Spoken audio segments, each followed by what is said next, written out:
Israel और Hamas के बीच जंग अभी तक जारी है। पिछले एक महीने में गाजा में हर तरफ इजरायली सेना ने तांडव मचा दिया है। यूनाइटेड नेशन ने फिलिस्तीन के सार्वजनिक कार्यों और आवास विभाग के आंकड़ों का हवाला देते हुए कहा कि इजरायली हमलों में 41,000 से भी ज्यादा घर पूरी तरह से नष्ट हो चुके हैं, जबकि 2,22,000 से ज्यादा घरों को भारी नुकसान हुआ है। यूएन की रिपोर्ट में खुलासा हुआ है कि गाजा में कुल घरों में कम से कम 45% घर इजराइल के हमले में पूरी तरह से तबाह हो चुके हैं।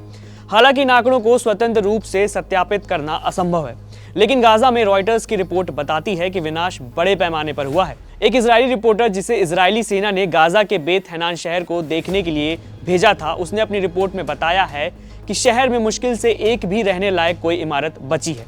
यूएन की रिपोर्ट के मुताबिक 279 स्कूल क्षतिग्रस्त हो चुके हैं, जो कुल स्कूलों का 51% से भी ज्यादा है, यानी आधे से ज्यादा स्कूल बर्बाद हो गए हैं। गाजा के 6,25,000 छात्रों को स्कूल नहीं मिल पा रहा है।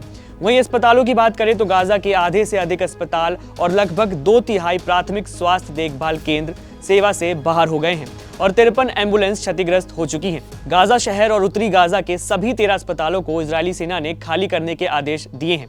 इजरायली सेना को शक है कि अस्पताल की आड़ में आतंकी छिपे हो सकते हैं। ओसीएचए ने कहा है कि युद्ध शुरू होने के बाद से पानी की खपत 90% से गिर चुकी है।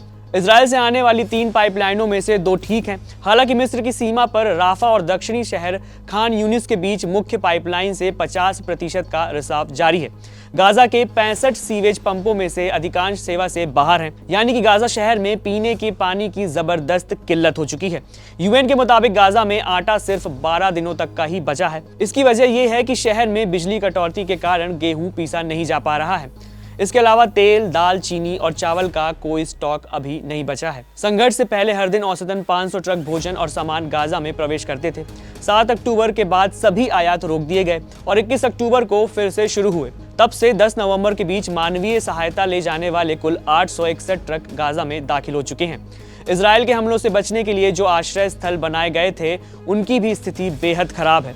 उधर इजराइल के रक्षा मंत्री ने स्पष्ट आदेश दिए हैं कि गाजा पट्टी की पूर्ण घेराबंदी की जाए। उन्होंने क्षेत्र में भोजन, पानी और ईंधन को रोकने की कसम भी खाई है।